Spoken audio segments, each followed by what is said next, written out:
Now, Lemon's lawyer confirmed that he was taken into custody by federal agents last night in Los Angeles in connection with the anti-ICE protests inside of a church in St. Paul, Minnesota. 39 individuals entangled in the legal system. A former prominent media star of a national television network in handcuffs. A tranquil religious space suddenly transformed into the scene of a terrifying takeover attack. What underlying causes turned a protest demanding justice into a federal crime, and where does the true boundary of free speech lie? Join us as we dissect the entire thorny truth and profound human lesson right now. What do you think about the act of using the name of justice to strip away the peace of others? Leave a comment below, and at the same time hit the like button and subscribe to the channel to accompany us. The incident began when a group of protesters against the U.S. Immigration and Customs Enforcement stormed in and severely disrupted a sacred religious service. The peaceful scene of a community gathering day was suddenly shattered by chanting and unnecessary chaos. This not only sparked fierce debates over the boundary between free speech and religious freedom, but also faced a tremendously powerful legal crackdown from the federal government. The United States Department of Justice and the Federal Bureau of Investigation decided to step in, leading to a series of large-scale arrests.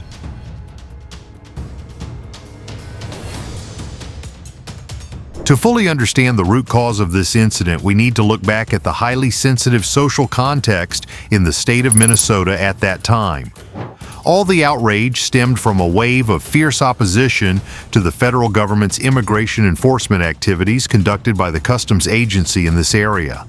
The protesters harbored deep dissatisfaction with the policies and actions of state agencies. They felt their voices were not being heard and decided to choose a more forceful method of expression to attract the attention of public opinion.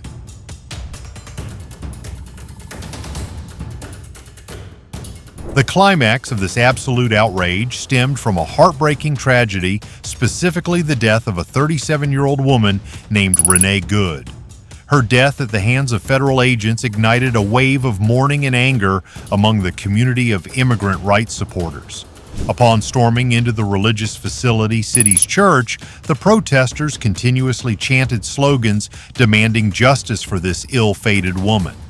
They used the religious space, inherently a place to seek peace, as a forum to exert pressure and demand fairness for the deceased.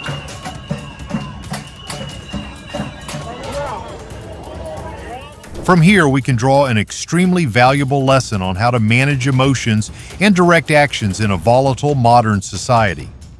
Empathy for a lost life is a respectable humanistic gesture, demonstrating love for our fellow human beings. However, when anger loses rational control, it can lead to unlawful acts and infringe upon the legitimate rights of other innocent people.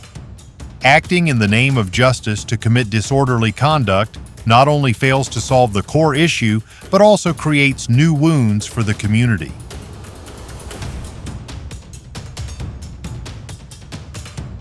The event that took place on January 18th was by no means a spontaneous act or a random out-of-control protest due to momentary emotions. Based on legal documents and the publicly released indictment, this was a highly methodical, coordinated, and calculated campaign. The group of protesters named this campaign targeting the church the Pull-Up Campaign to express their will. This meticulous preparation shows the subjective intent and determination to carry out acts of interference in the religious space by this group of agitators.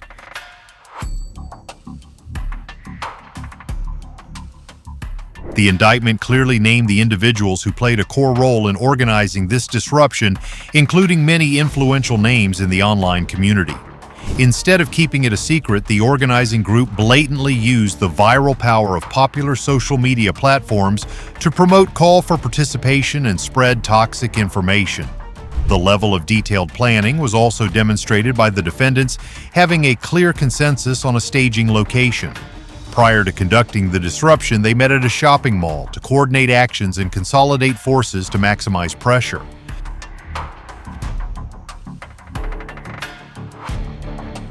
The act of borrowing the power of the crowd and social media to organize a targeted attack has sounded a profound wake-up call regarding responsibility in cyberspace. Technology was created to connect people and elevate knowledge, not as a tool to organize illegal acts and cause public dismay. In your opinion, how can we use the power of the community and social media positively instead of turning it into a weapon that harms the entire society? This is an open question that each of us must reflect on to jointly build a more civilized and safer living environment.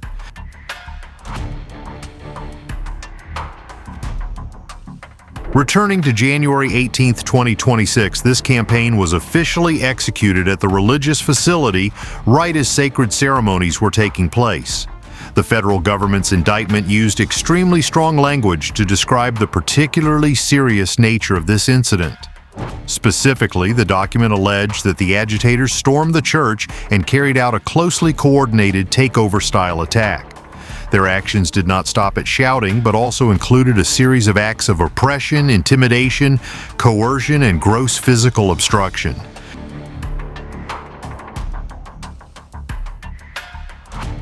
The use of force or the threat of force with the intent to deliberately harm and interfere with the rights of individuals practicing their peaceful faith is completely contrary to morality.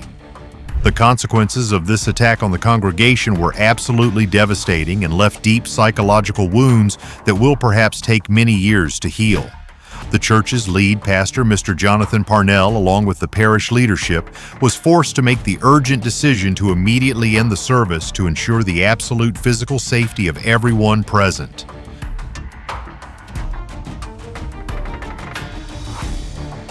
A heart-wrenching scene of chaos unfolded as utterly terrified congregants hastily fled the church building while others had to quickly execute evacuation steps. The most heartbreaking aspect was perhaps the invisible yet immensely heavy psychological impact on the children present at the service that day upon witnessing violence right before their eyes. The indictment highlighted a haunting detail where young children were left in a state of extreme panic crying because they did not understand what was happening. There was even an innocent child who had to ask if their parents were going to die amidst the siege of this ruthless psychological terror.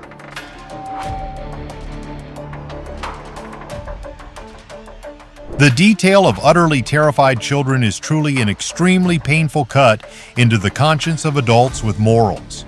Religious spaces are inherently supposed to be places that nurture love, warm protection, and the best moral values for the future generation of the country. Bringing violence and intimidation in front of children is not only a serious violation of the law, but also a trampling upon a child's right to live in peace. Children need to grow up in peace instead of having to witness the toxic hatred and division created by adults themselves in society.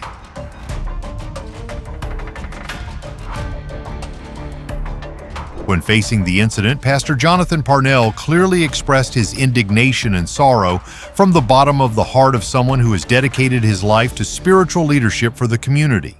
He emphasized that his primary responsibility was to protect and care for his congregants in all turbulent circumstances, no matter how fierce. The pastor condemned the actions of the protesters with ironclad words that were also filled with bitter sorrow for moral decay. He asserted that this was unacceptable and truly shameful to bring violence to disrupt a public gathering of people who are sincerely striving for goodness.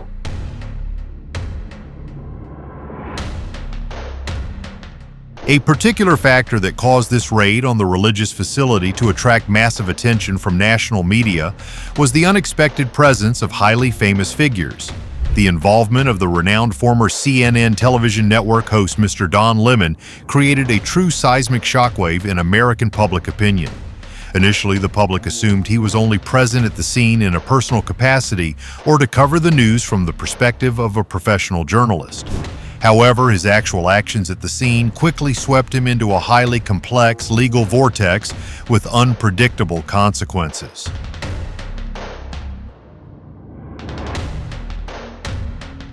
Investigative records allege that this former host blatantly followed the agitators and directly intruded into the sacred space of the besieged church. A published image captured the scene of him speaking directly with the lead pastor right in the middle of the chaotic event unfolding at its highest level of tension. During this exchange, he posed a question aimed at getting the pastor's reaction to the crowd storming the church as a way to exploit information right in the heat of the moment. Alongside him, a female journalist named Georgia Ellis Fort was also arrested by federal agents for her close connection to reporting that promoted this protest.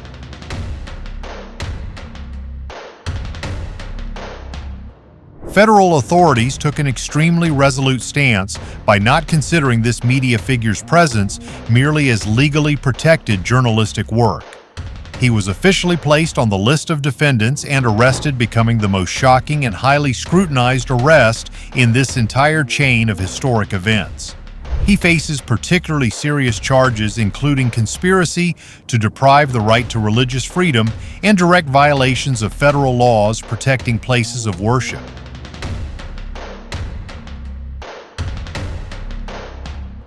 On February 13, 2026, this former host was officially arraigned in court and he pleaded not guilty to the charges. The fact that a massively influential media figure was prosecuted for involvement in an attack on a religious facility has set incredibly complex legal precedents for the media industry. This raises a huge question mark about the fragile boundary between objective reporting and becoming a part of an event that violates public order. Can fame and media influence be a solid shield covering up behaviors that cross moral limits?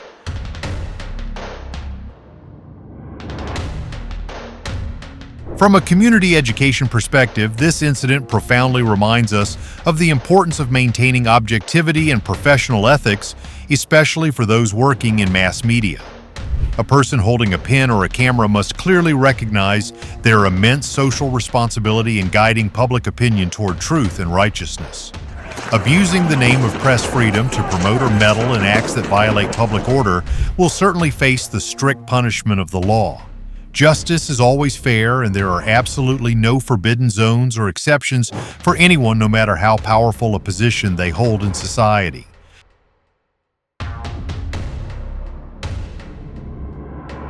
Immediately after the event on January 18th occurred, the reaction from U.S. government agencies took place at lightning speed and was extremely drastic in order to restore order.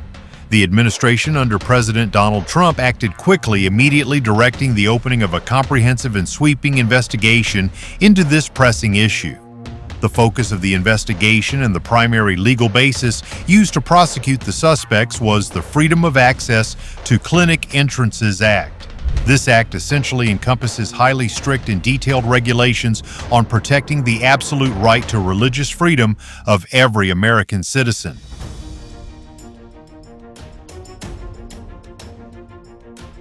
This law strictly prohibits in any form the use of force. The threat of force or physical obstruction intended to injure, intimidate, or interfere with any person practicing their right to religious freedom. By invoking this powerful act, the federal government sent a very clear and ironclad message that religious spaces are sacred and completely inviolable areas. Any acts of violence, psychological coercion, or threats in these places will be punished under the framework of federal law in the heaviest and strictest manner to serve as a deterrent for the entire society.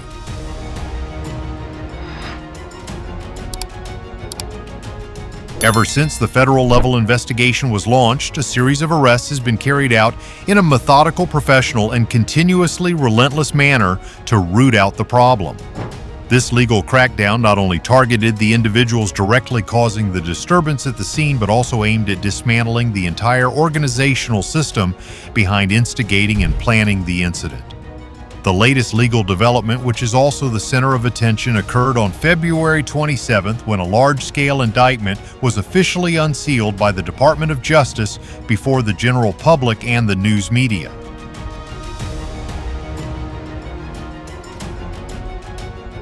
In a historic move demonstrating unprecedented toughness, United States Attorney General Pam Bondi personally spoke out to announce that federal agents had just arrested an additional 25 individuals. This number did not just stop there. Authorities firmly asserted that many more arrests would take place, continuously reflecting the determination to uproot the network of people participating in destructive rioting.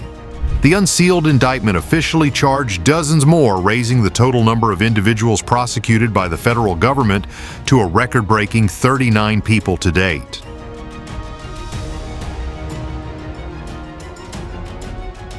The indictment, dense with details, not only charged them with the mere act of rioting to disturb public order, but also constituted extremely dangerous charges of conspiracy and collusion. They were accused of jointly planning to oppress, threaten, and intimidate many individuals, including the clergy, dedicated staff, and the entire innocent congregation of the church. The list of 39 defendants is an ironclad and undeniable testament to the systematically organized scale and explicitly destructive intent of this law-breaking campaign.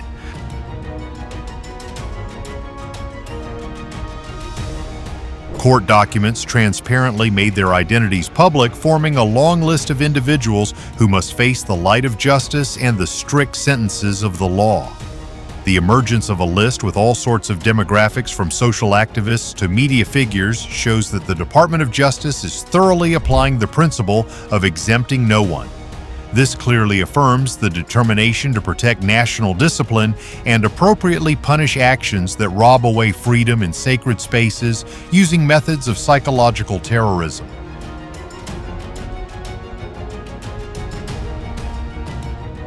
This historic mass arrest campaign was immensely bolstered by ironclad statements of maximum deterrence from the most powerful figures in the law enforcement system. The Attorney General directly used social media to convey an incredibly powerful, uncompromising message to the entire anxious public. She issued an ultimate warning against similar acts, stating that absolutely no one has the right to attack and insult another's sacred place of worship. The administration is committed to finding, arresting, and prosecuting to the fullest extent at all costs anyone who dares to use violence to infringe upon the cherished freedom of faith of citizens.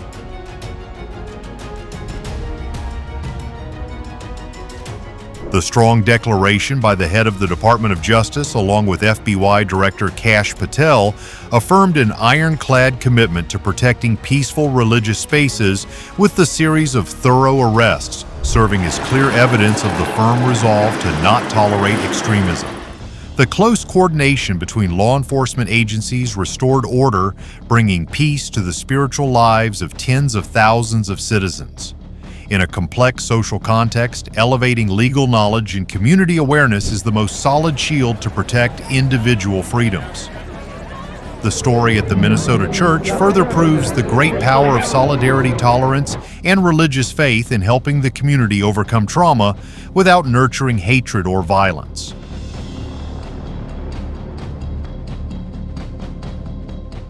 The act of the protest group arbitrarily storming into the church and vandalizing it in the name of a deceased person is in fact the worst insult to the very values of fairness and human rights that they loudly called for.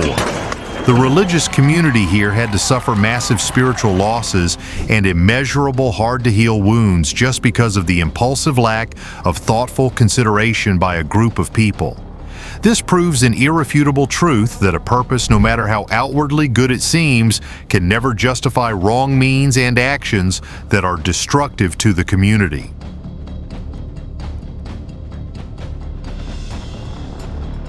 A civilized, progressive society absolutely cannot be built and maintained on the foundation of violence, threats, or acts that blatantly infringe upon the lawful rights of others. We need to learn to humbly and sincerely listen, respect diverse differences, and strive to find a common voice through the path of peaceful, empathetic, and constructive dialogue. The continuous cultivation and equipping of peaceful conflict resolution skills for every individual is a vital key factor in forging a brighter, better, and more sustainably developed future for everyone.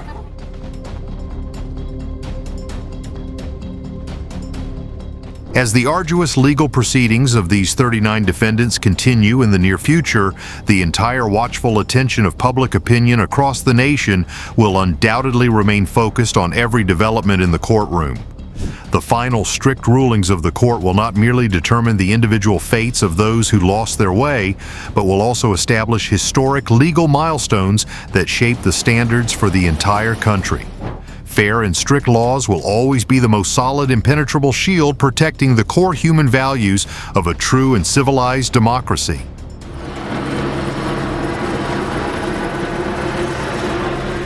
What do you think about the immense role and responsibility of each of us as individuals in proactively preventing evil and bravely protecting the shared living spaces of the community from brutal, unreasonable intrusions? Utmost understanding and sharing altruism are always the master key to resolving all hatred, helping people come closer together and becoming more united in broad love for our fellow human beings. Once again, sincerely thank you for your enduring interest and companionship throughout this time. Do not forget to hit the like and subscribe buttons to continue exploring current affairs stories imbued with profound philosophy and invaluable life lessons in the next videos with us.